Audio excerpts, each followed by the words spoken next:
বিসমিল্লাহির রহমানির রহিম। এখানে উপস্থিত আছেন আমাদের প্রবাসী সালাম সভাপতি।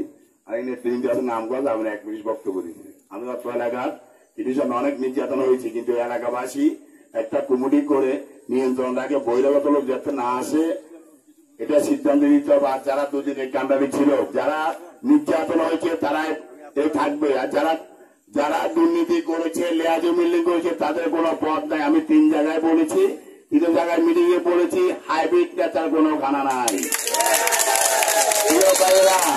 বক্তব্য দিতে 1 মিনিট জায়গায় অনেক কথা বলতাম।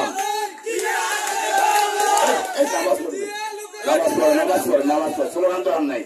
আমি সময় পাইছি 1 মিনিট, নইলে অনেক কথা বলতাম। কোন হাইব্রিড নেতার খানা থাকবে না, নইলে প্রতিশোধ নেবো, আমরা প্রতিরোধ করে খারাপো। আবার এই বিএনপি আমরা আন্দোলন করেছি,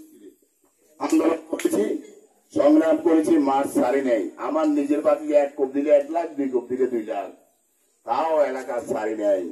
আমার ভাই মারা গেলে কিন্তু আমি জানা যাওয়া অংশগ্রহণ করবো না।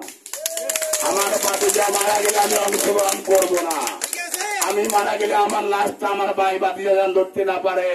প্রিয় ভাইয়েরা, আমি হাওলা দিয়েছি টাকা, সেই টাকা আমাকে সন্ত্রাসী পুলিশ বাহিনী লেলিয়ে দিয়েছে। আমার কোনো দুঃখ নাই। বাঁচলে গাজী, মরলে শহীদ। অনেক মানুষ আছে মৃত্যুর কবরস্থানে, অনেক মানুষ আছে। এখন আমি নেতাদেরকে বারবার বলেছি, যেন হাইব্রিড নেতা না থাকে। এই এলাকার মধ্যে মুরব্বীর একটা কমিটি করে বিচার আছে, যদি যে কেউ ঘুষ খায়, ধরা খাইলে গাছের লোকে বাঁধি পিটানো হবে। আর যদি কোন চাঁদাবাজি চলে, তাদেরকে কি করা হবে সেটা জানি না। যদি চট্টগ্রাম থেকে জানি কোন চাঁদাবাজি হচ্ছে যৌথভাবে, এই জারগা লীগ, ওই শ্রমিক লীগ, শেখ হাসিনার গুন্ডা বাহিনী সহ, তাহলে কিন্তু পরিণতি ভয়ঙ্কর হবে। আমি আমার বক্তব্য শেষ করছি। আল্লাহ হাফেজ। বাংলাদেশ জিন্দাবাদ।